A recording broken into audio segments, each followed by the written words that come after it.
In this episode, I will share 20 essential insights I wish I knew at the start of my family's concussion recovery journey. I've learned valuable lessons that I hope will provide comfort, guidance, and shed some light for families embarking on a similar path.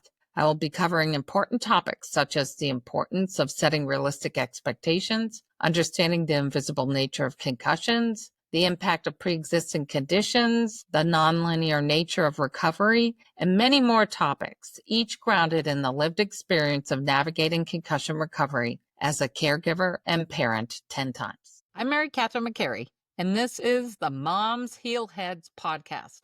20 things I wish I knew about concussion recovery at the beginning of my family's journey. To get started, I just want to say I'm sorry this has happened to you or someone that you love. The journey can be long, and each concussion is a little different, unique to you, like a fingerprint. Hopefully, some of these 20 things don't apply to your situation. But having been a mom and caregiver through over 10 concussions, there is advice and tools that I have learned along the way in this road to concussion recovery that would make anybody's life easier and shorten the recovery period.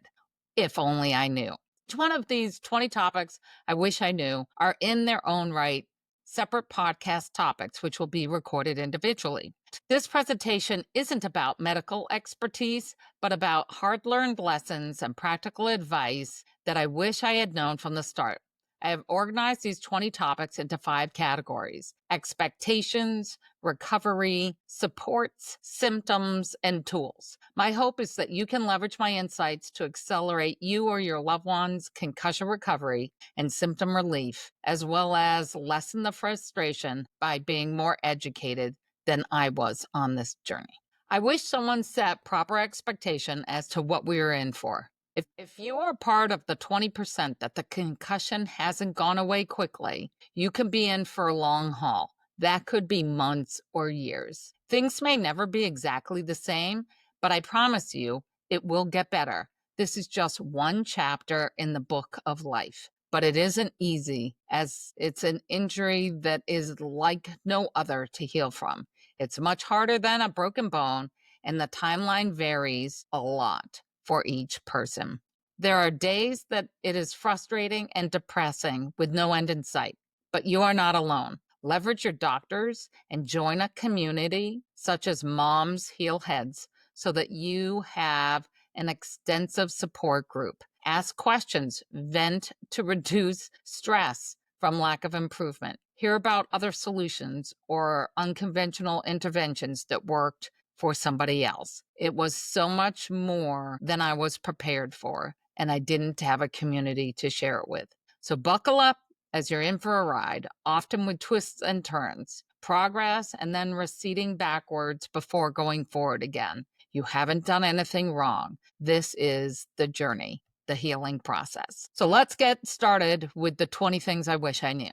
I wish someone explained to me what it really means to have an invisible injury. Concussions don't come with bandages and casts. There is no visual cue to signal pain or limitation. Imagine your brain is like a complex computer system. A concussion is like a software glitch, not a hardware malfunction. Problems arise not because there's visible damage, but because things aren't working as they should.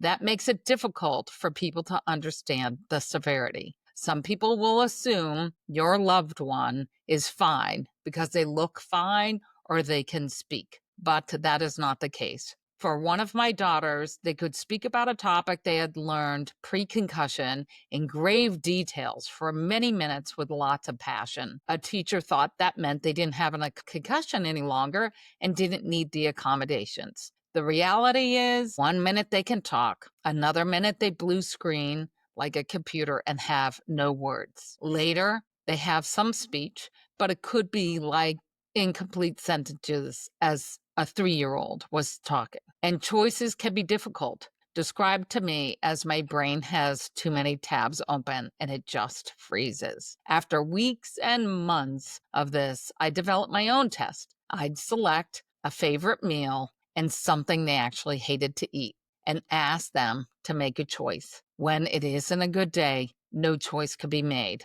That signaled to me that I needed to change and dial back my thoughts and demands and requests for the day. In these instances, it is better to not draw attention to it because for the concussed, it adds to the frustration of what they once could do but cannot do anymore. And the reality then is that others see it too. As a mom and caregiver, you have to be prepared to educate others and advocate gently and persistently for accommodations or support. In future episodes, you'll hear more from survivors as what is happening inside their head during these circumstances so that we can all learn how to better support the survivor. Additionally, it is very important as a mom or a caregiver to monitor your concussed individual for feelings of isolation. As teachers, coaches, bosses, peers, and even friends do not recognize the genuine struggle of recovery in so many aspects of one's life. Survivors at times isolate rather than advocate. They just give up, pull back, and pull out. My very social daughter stopped interacting with all of her friends. She said it was just too hard and frustrating, and instead she sat in her room and did nothing. It was heartbreaking, but this was part of the healing process. The change can be confusing and scary at times, but with the right group of support at your fingertips, with patience and a lot of prayers, you will get through it. As a caregiver, being patient will make it all better, but you need to stay connected and check in with the teachers, coaches, bosses, peers, and friends to make sure everything's okay. Number 2, I wish someone could clue me into the fact that pre-existing conditions can be magnified exponentially after an incident. 6 years later, I found this information out. What I mean here is anxiety, ADHD, headaches, migraines, sensory sensitivities didn't just stick around and were amplified. They stayed. What was once maybe minimal or non-existent condition became overwhelming. Pre-existing conditions, whether they were physical or mental, can significantly affect concussion recovery. Recognizing this can help you extend more patience and adjust the support systems accordingly. In addition, executive function skills such as focus, concentration, and organization, fatigue, and insomnia, either insomnia, whether you have problems falling asleep or can't stay asleep, can also be impacted. This is certainly not an inclusive list, but you get the picture. Last year in a concussion clinic visit, I heard this for the first time. I've been helping my family treat concussions for 6 years. Holy cow, was this an eye-opener. I needed to get much more serious about treating these symptoms that I was waiting to go away. It's essential to inform your healthcare providers about all pre-existing conditions to ensure your loved one gets the comprehensive care and that they can anticipate potential complications. Number 3, I wish someone prepared me for the fact that recovery isn't linear. Like a broken wrist or a common cold, I expected steady progress, but healing didn't follow a straight line. It came in waves, setbacks, plateaus, and occasional leaps forward. I often thought, we're finally turning the corner, only to have symptoms resurface the next day. That used to feel discouraging until I was educated that even those fluctuations in signs give you clues that the brain is working to heal. Once we let go of the timeline, everything got a bit easier to handle emotionally. I wish someone prepared me for the significant impact on the family on almost all dimensions. The dynamic with your family changes significantly when a loved one has a concussion. You spend much more time as a caregiver helping that individual. Everything else gets pushed off. Siblings get left out, others feel neglected, and as a caregiver, I face fatigue and frustration. My family didn't get to vote about meals they would like to eat anymore, what they would do for fun. Everything was built around the person with the concussion. What would they like to eat? What would be fun for them? And then that's what we did as a family. The smallest of things become really big things. Sensory issues impact everyone. The lights are too bright. Sounds can be absolutely overwhelming. The buzzing of lights, the paper shredder buzzing, the wash machine cycle. Even talking is often too loud, which means that the concussed individual ends up eating alone and in the dark. Even the fork touching the plate is just too much. And touch, for some, touch is a big deal. So then there were no hugs, clothes felt too scratchy, too tight, limiting, or their skin burned, which led to less showers, not going outside, and just living in a bubble. And not to mention food. Food, texture, temperature, and smell had to be right, or it was impossible to eat. There was no more family movie night, as the attention span of the concussed was just too short. So sitting through a movie for 20 minutes was not feasible, and trying to watch a movie over several days was not appealing. The lack of motivation to do anything is real, including talking or going out with friends. Moodiness and irritability sets everyone off in the family. And if you try to argue with logic, you will lose. So just let it go. And perhaps the biggest one on this list is let them sleep, even all day. This is the way the brain heals and gives the rest of your family a moment to breathe. I learned that the hard way. It's essential to check in, hold space for emotions, and share what's happening openly with your family. Family therapy and open communication can help regain a sense of unity. But remember, this too will pass. It's just a moment in time. Number 5, I wish someone would remind me I am not alone. It's common to feel isolated during concussion recovery, but you really aren't alone. Many others have gone through this experience before, and so they can relate to some of the things that you have to say, but they can't relate to it all because concussions are so individualistic, but you can find a lot of sympathy, guidance, and advice there. Connecting with support groups or online community can provide valuable emotional support and practical advice. As moms and caregivers, schedules and demands change, and we need to be there for our loved ones, but you also need to take time out for yourself, both emotionally and physically. If you're not doing well, you can't be there for everybody else. And believe you'll be through this one day. You don't know how, but I am proof, having been through this more than 10 times before, it does get better. It will work out. And sadly, but perhaps comforting to know, each year there are over 800,000 people who struggle with longer concussion recovery timelines. So you're not alone. So that covers expectations. Now, what I want to talk about is concussion recovery. The healing the brain takes more time. Recovery happens in layers. Think of it as building a foundation brick by brick. Recovery isn't passive. Your brain needs active support to repair and rewire. What you eat, how you sleep, and the way you move your body all matter. A healthy lifestyle isn't a luxury, it's foundational. Challenges around sensory input can feel overwhelming and slow down recovery, requiring smaller steps to get through each day. Pacing is key. Rest is important, but too much rest for too long can stall recovery. When your brain is ready, gentle, structured exercise becomes a powerful tool for healing. These strategies won't bring overnight change, but they will shift the direction of your healing. Number 6, I wish someone taught me how important a healthy lifestyle is in fueling brain repair. Sorry.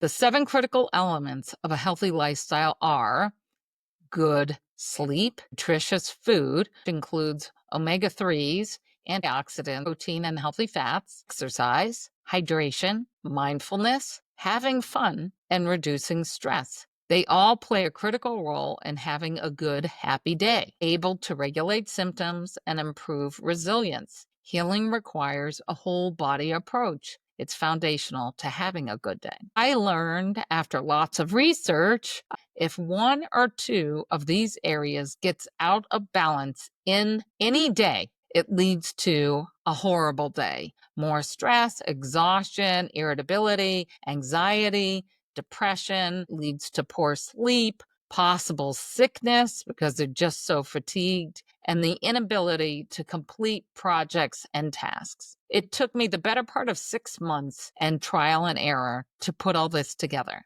I have a PDF diagram on the Moms Heal Heads website that you can download and use with your family, because nobody should have to figure this out. I figured it out. Take it and run with it. Number 7, I wish someone told me the importance of getting back to a daily routine of sensory exposure as soon as possible to speed up recovery. Many concussion patients experience heightened sensory sensitivity. That's, as we discussed, noise, light, touch, and motion can become instant triggers and very overwhelming.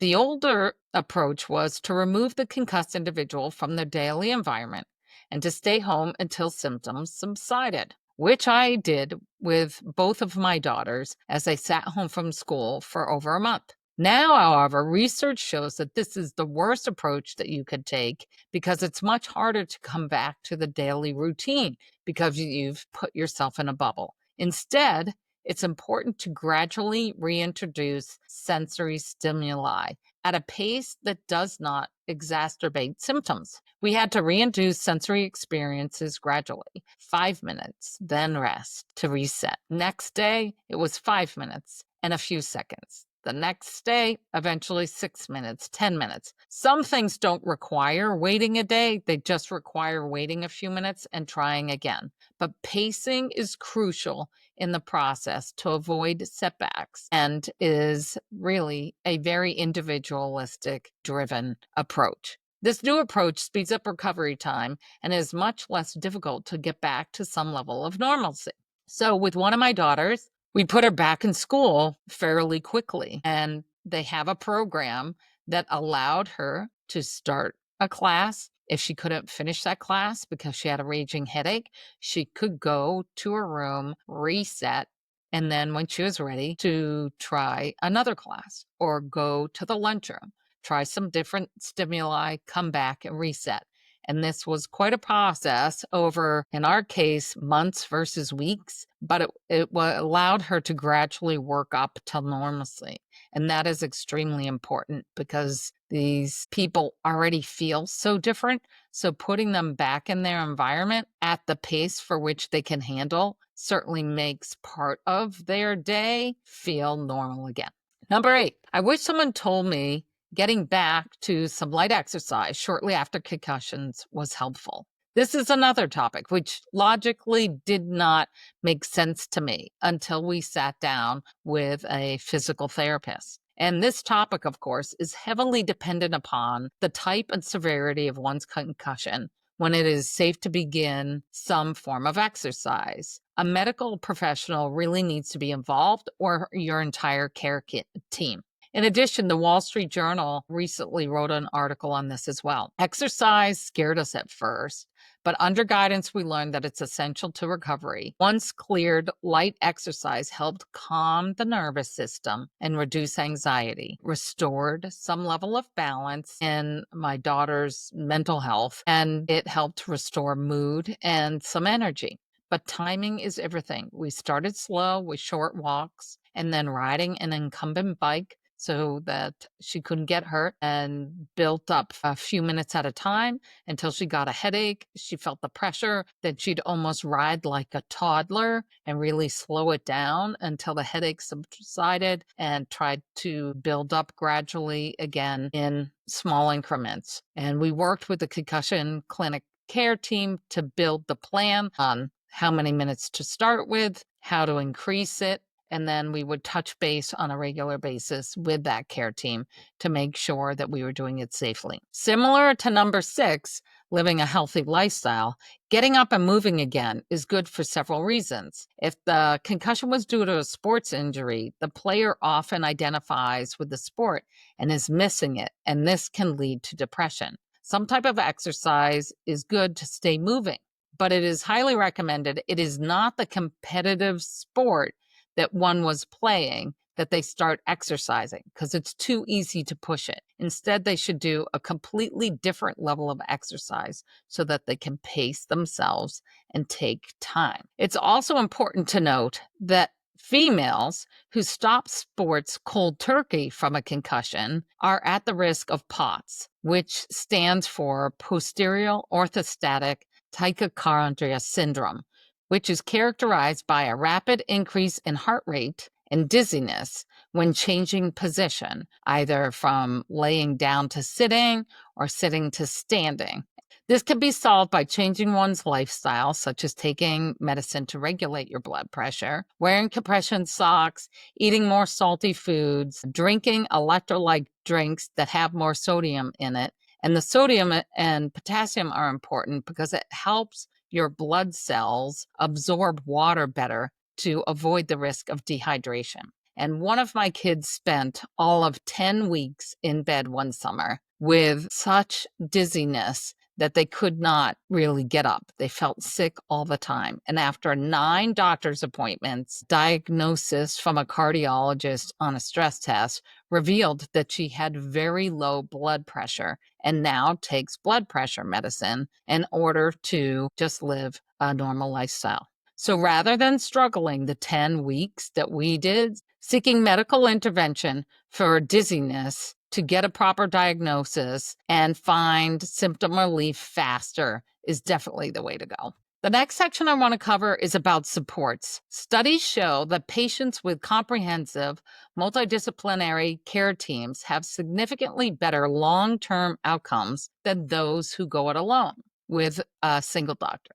But here's what many don't realize. Your support system extends far beyond traditional medical care to include educational accommodations, therapeutic interventions, and even understanding your own unique wiring. Concussion recovery requires a team approach tailored for the individual. This isn't about collecting every possible intervention. It's about building a personalized support ecosystem that addresses your specific needs and symptoms and any challenges. Some team members will be temporary helpers, others will be long-term allies, and you won't know this as you get started. So it's important to seek people that you have a good chemistry with. Number 9, I wish someone told me to start the process of getting my student accommodations at school soon after a concussion. What I didn't know was that even mild concussions can have lingering symptoms that require more time to heal or dissipate than you can possibly imagine. Before a child had a 504 plan, school felt impossible. The workload was overwhelming and teachers didn't understand the limitations. The school became a major stressor until we formalized accommodations under a 504 plan. And if you have a 504 plan, you can get additional accommodations under an individualized education plan, also known as an IEP.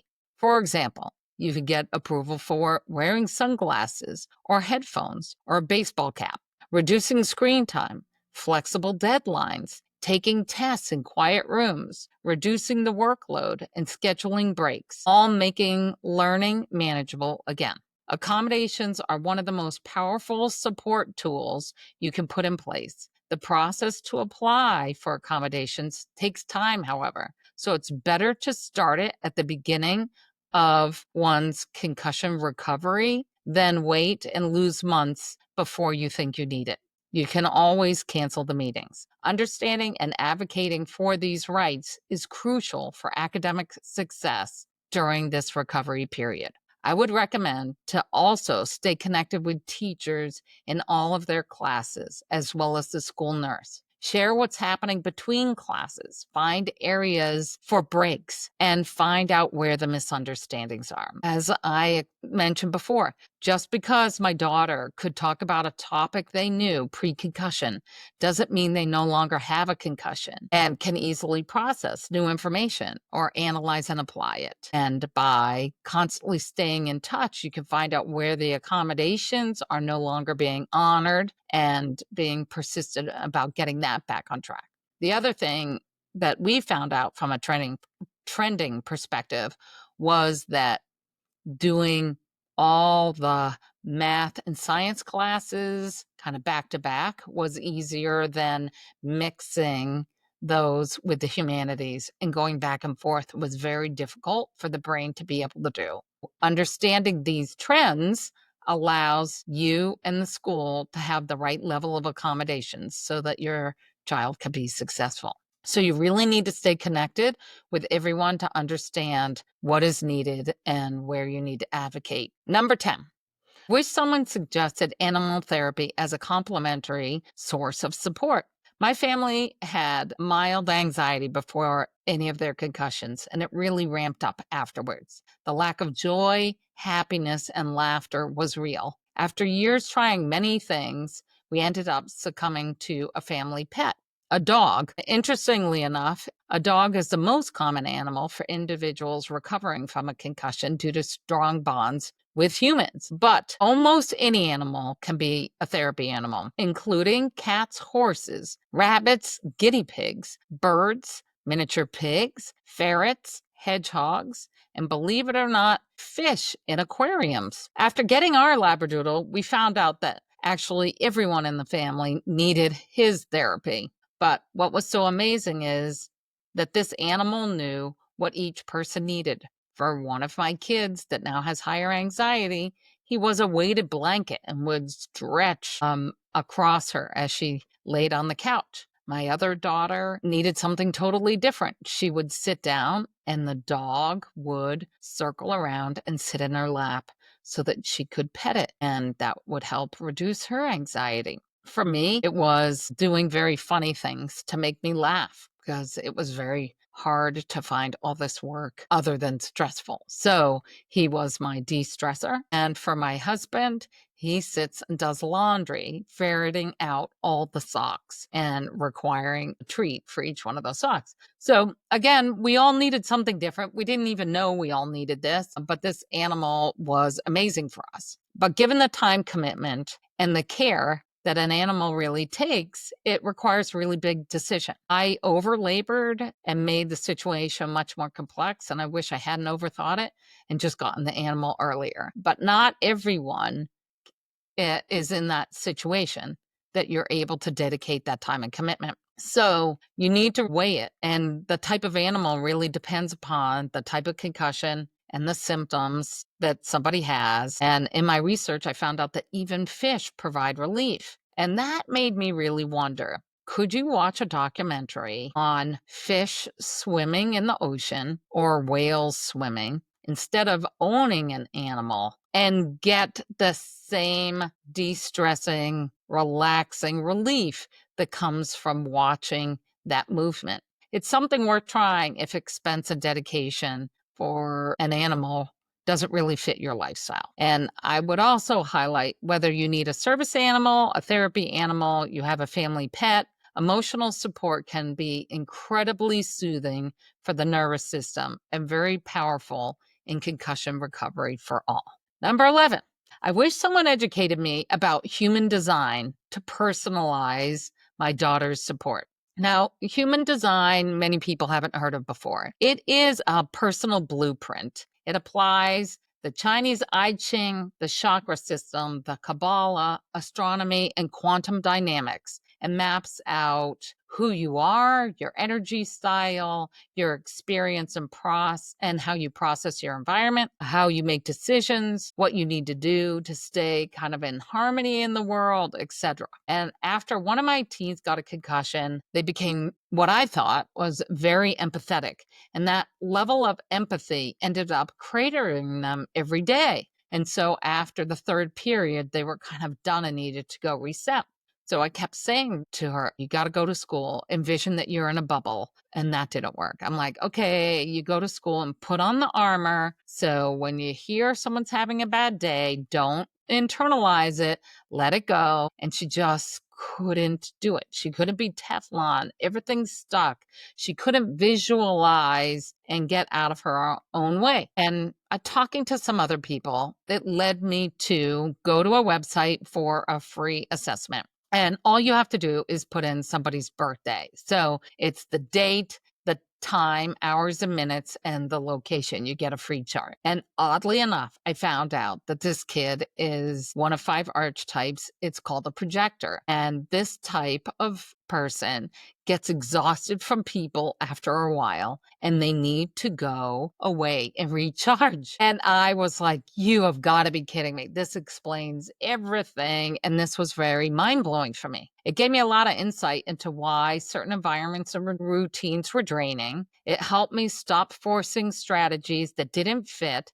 and start honoring individual needs to create a more effective and personalized recovery plan. Sadly, I spent 12 months searching for a solution to fix something that was innately in her personality. What I wouldn't do to get that time back.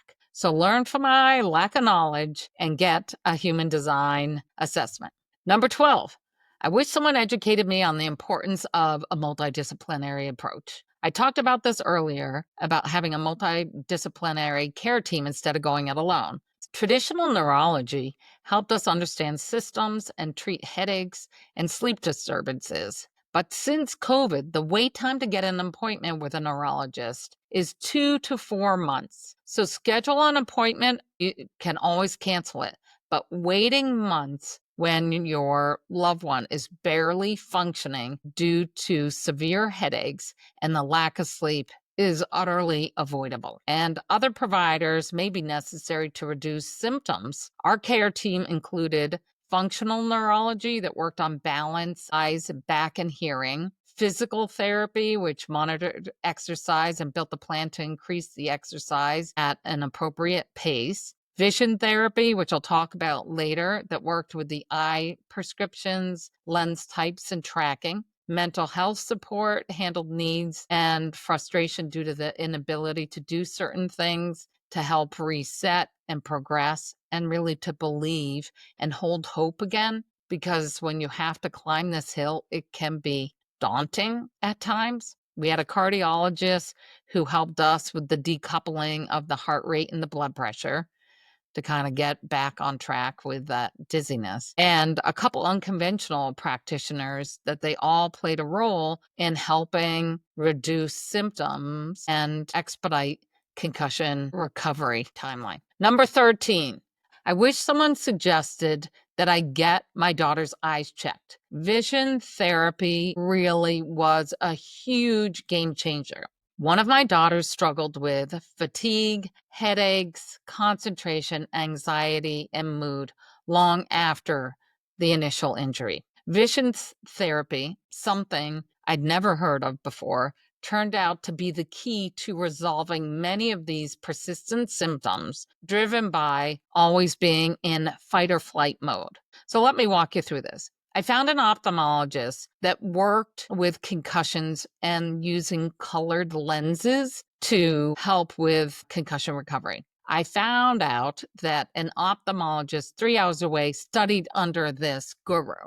So we had her eyes tested by the ophthalmologist and found out 3 critical issues. 1, she needed to lessen her existing eye prescription, which she had had for over a year, as her lenses were too strong for her brain to handle and heal. Full stop. 2, then she tested colored lenses. They put in green first because green is for anxiety and depression. Had no impact. Then they gave her blue, and she put the blue lenses in.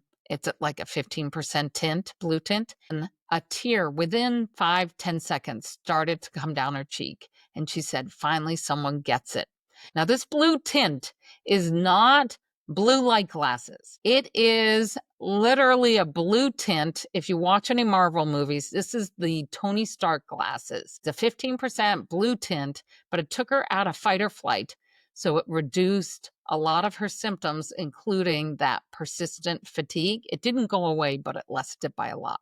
And then the third thing that was unbelievable, I didn't even know this technology existed. This ophthalmologist had my daughter look at a dot on a screen. And on the back end of the screen, there were cameras that were focused on her 2 irises. And she had to do a series of exercises as the dot moved, had to follow the dot and what have you. And what they ended up finding is her right eye would stare at the dot just fine and would notice circles, consistent circles around that dot, which is what it should be. Her left eye, however, was doing these ellipses, and they weren't consistent ellipses. The eye was working so hard just to stare at the dot, which then said the brain is working so hard to keep the eyes together. No wonder she was experiencing so much fatigue and headaches. So again, this was a game changer. So what happens is you get the results, then they build a plan and they build a protocol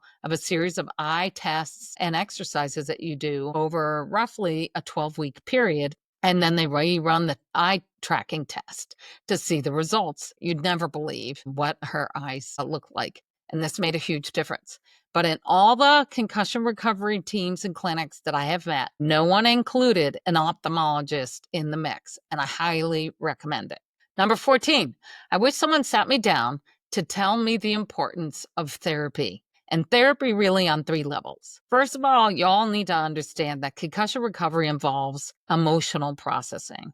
There's grief, identity shifts, there's a lot of frustration, and they're trying to work through trauma on a few levels. CBT, DBT, and trauma-informed care helped our family feel seen, heard, supported, and evolved to be able to work through and let some of these issues go. As a survivor, confidence and self-image for my kids was eroding quickly. It takes a huge hit post-concussion. Therapy gave them really an opportunity to get through it all. Everything was harder. Nothing was easy. Everyone kept asking questions, and they were barely able to put one foot in front of the other. Sometimes they forgot about getting dressed, about needing to eat. Their entire life really turned upside down. They became irritable and moody. And really, there was very little that we could do but be there, lend a hand, and bite our tongue. But sometimes it's easier to not talk to your family member, but a neutral third party, and they could just kind of work it out. So that's the first area that therapy really plays a role. The second one is for the main mom or caregiver. You need some sanity. Handling all this plus everything else you did prior to the concussion is very frustrating and stressful. And day in and day out can get really tough. So you need a moment to pause. And if you're not taking that time out for yourself, or you're not finding someone to talk to, it's really good to have that therapy. And the third piece, as I talked to you earlier about family and the impact on family, you could consider therapy for the family because everybody's impacted.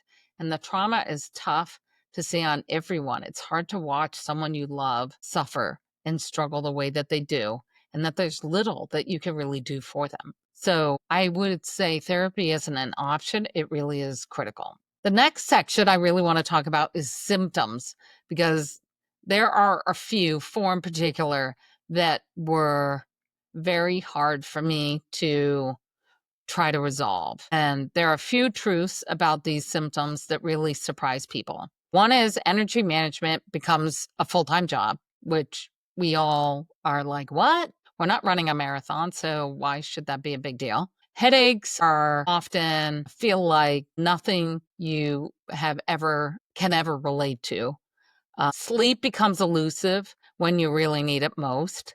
And fatigue can be so profound, it feels like your body forgot how to recharge and just do anything. Research indicates that post-concussion fatigue affects up to 85% of patients and can persist for months or years, yet it remains one of the most misunderstood and challenging symptoms to address. Concussion fatigue is neurological exhaustion. It's about recognizing the interconnected web of how the brain injury affects your entire system.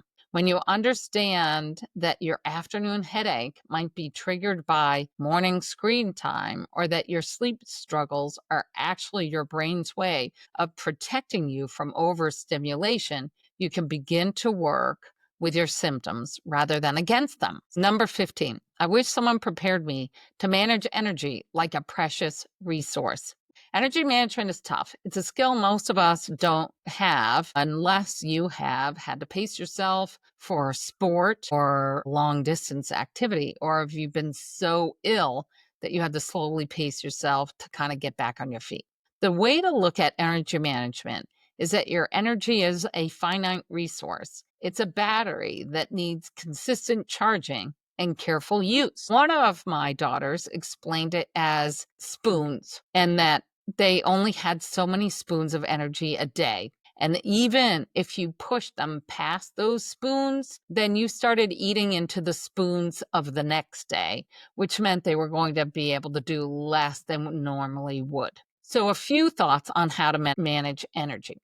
First, you need to shift from a reactive recovery methodology to a proactive prevention approach, meaning don't rest after you're depleted because that's reactive. Instead, anticipate and schedule rest before you hit rock bottom, which is proactive. This helps prevent system flares, feeling emotionally overwhelmed, and lets you get back to activities faster as you don't have to reset as long.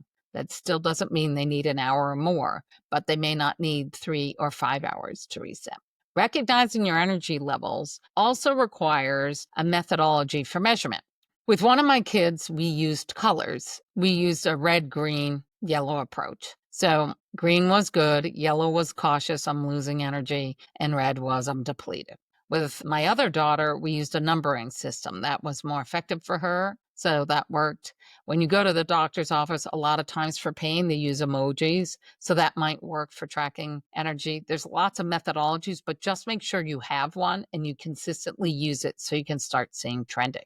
And just a few other notes on energy management. Surprisingly, everyday activities are extremely taxing. So you have to be mindful of the impact of conversations, talking or listening. It doesn't have to be one or the other. Both are extremely taxing. Physical movements, for sure, walking up the stairs makes sense. But even just walking or walking from class to class, or even sitting in a yoga class can be too much. Screen time needs to be limited. That's taxing. Even when you think you're back on track, you still have to limit screen time because they still can't use it to the level they did before. Yet that's a pacing issue. And writing and concentrating intently or applying information they're learning is very hard to do.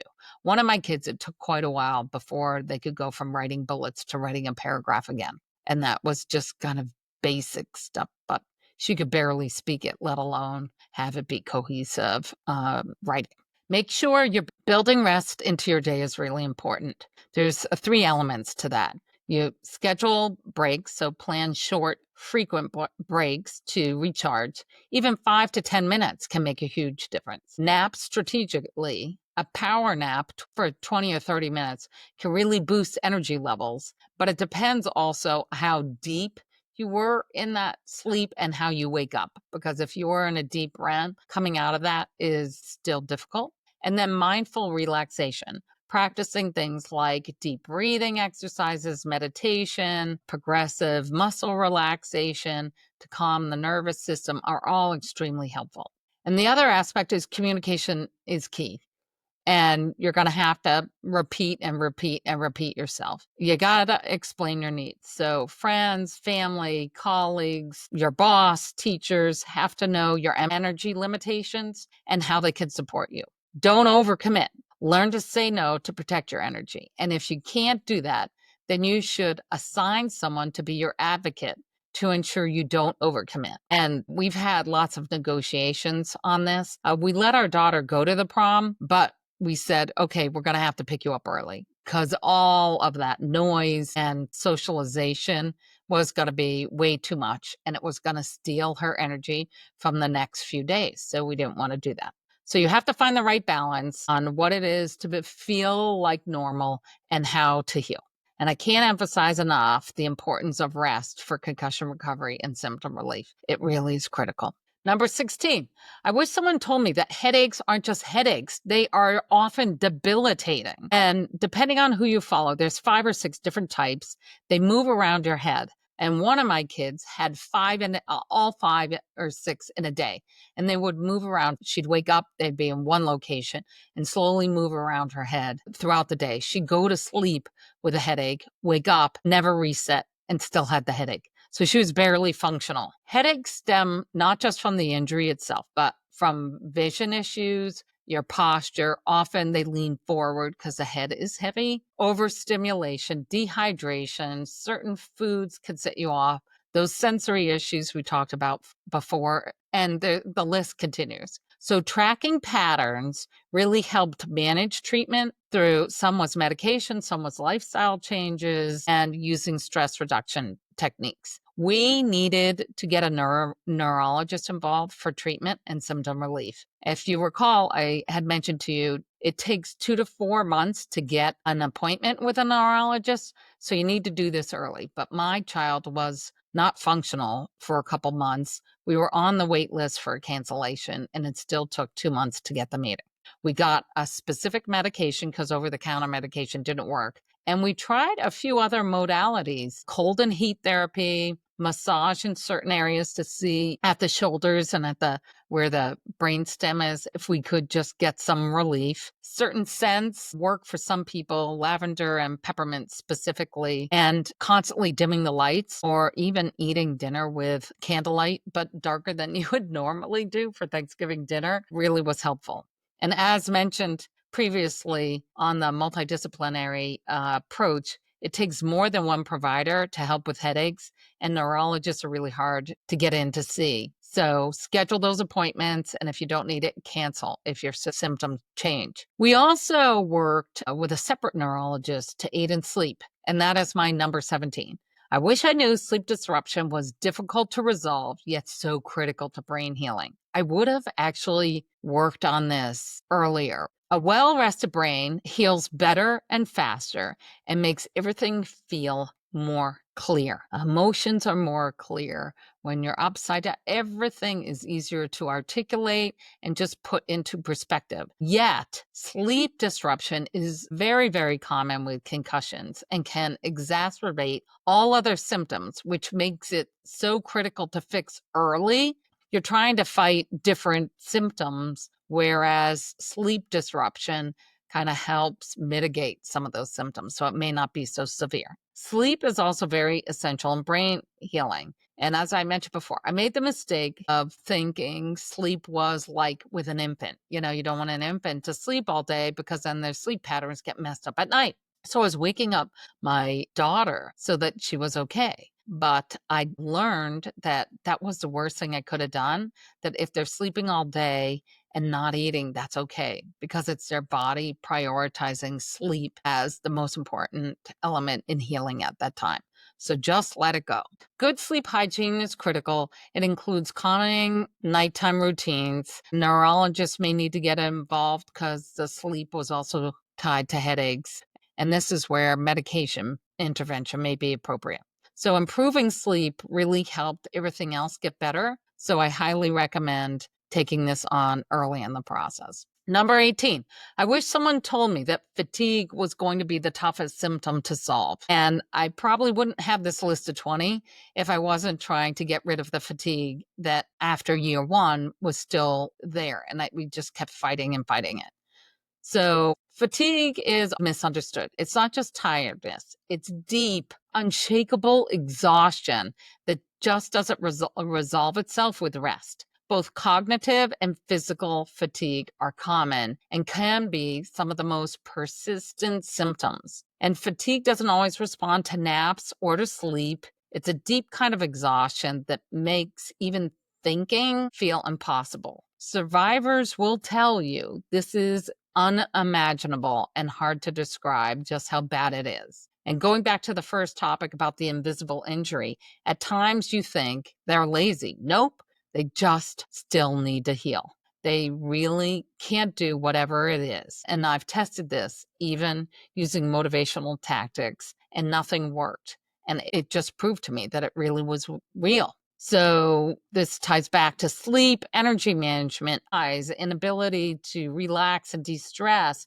rest, anxiety, keeping a mindful state, etc. And one of my daughters tells a story that she'll get on later, but unfortunately she has a new concussion, so she can't speak it right now. But I think it's so important to highlight so you don't make the same mistake around fatigue. My daughter was home from school for a month, and she's in high school. Since she was 5, after eating breakfast, we always had her take her dish to the dishwasher and put it in. And she kept leaving her plate at the table. We have an open kitchen family room, and she'd be laying on the couch. And I'd say to her, I need you to put this dish in the dishwasher. And this is all I asked her to do. I wasn't raising divas, but at the same time, I didn't need it done right that very second. And it wasn't until months later that she says to me, Mom, you know, when you asked me to put that dish in the dishwasher and I was laying on the couch, well, it was going to take me 4 or 5 hours to muster up enough energy, thinking about needing to put away the plate, to get up and walk the 20 feet to put away the plate into the dishwasher and close the dishwasher. And I felt horrible. Had I known that, could she have articulated that earlier, I would have put the dish in the dishwasher. Takes me 2 seconds, right? But I didn't know any better. And certainly, as caregivers, we'd all prefer our concussed individual to be much more productive and do something positive for them, or something that moves forward that is necessary for them. So I certainly wouldn't have wanted to waste the energy on the plate. So this is when you need to learn from other people's mistakes. Had I only known, I wouldn't have done it.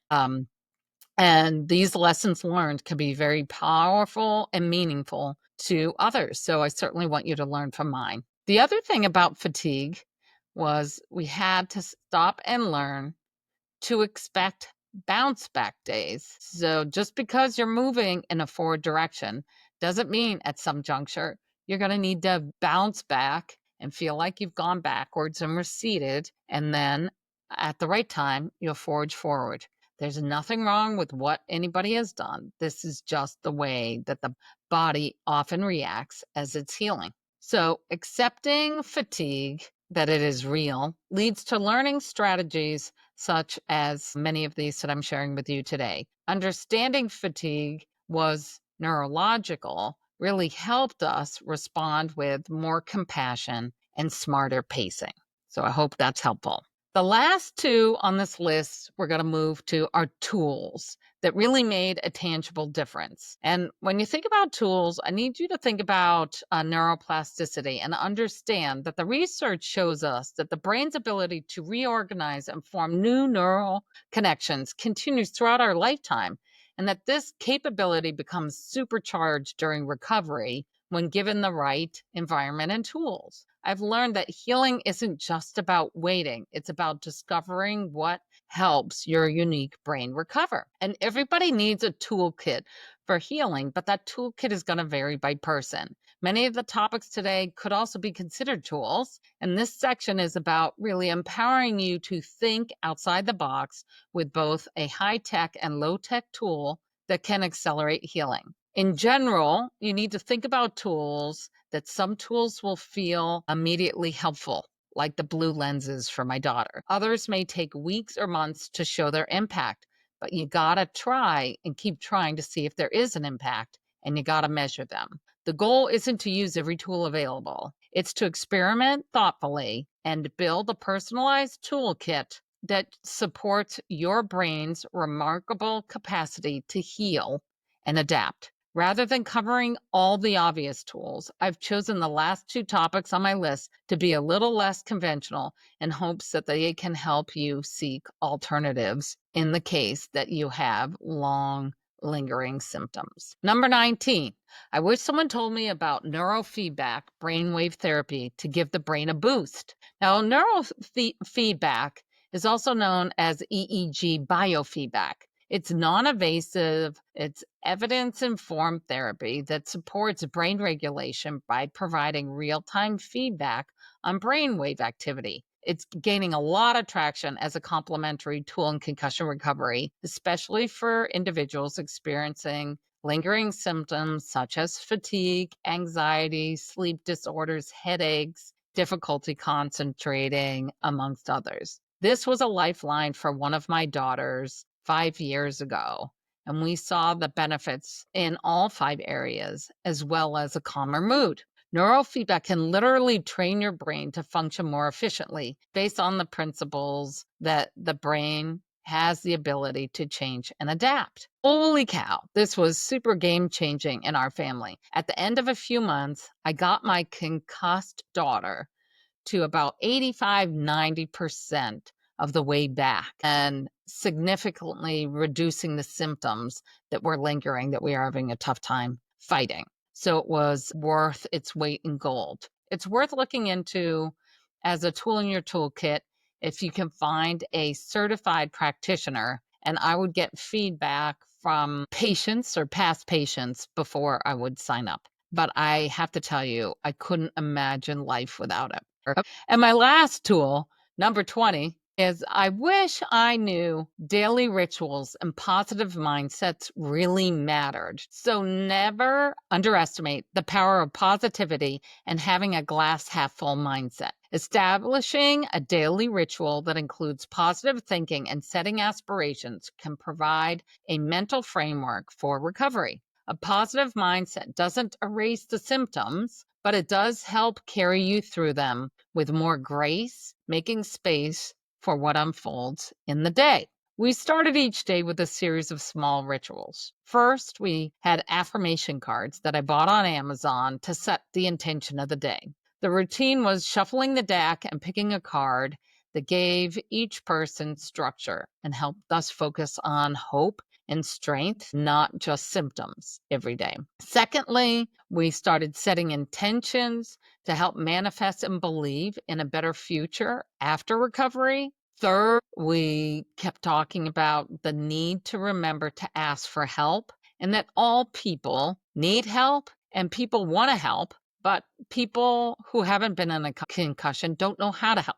So unless you tell people what you need, people aren't going to help. So you need to do that. And I would just say, as caregivers, you have to take time out for yourself or you won't be good to anybody. So as a daily ritual, whether it's breathing for 5 minutes, walking down your driveway to get the mail, or walking down the street, take a few minutes to reset.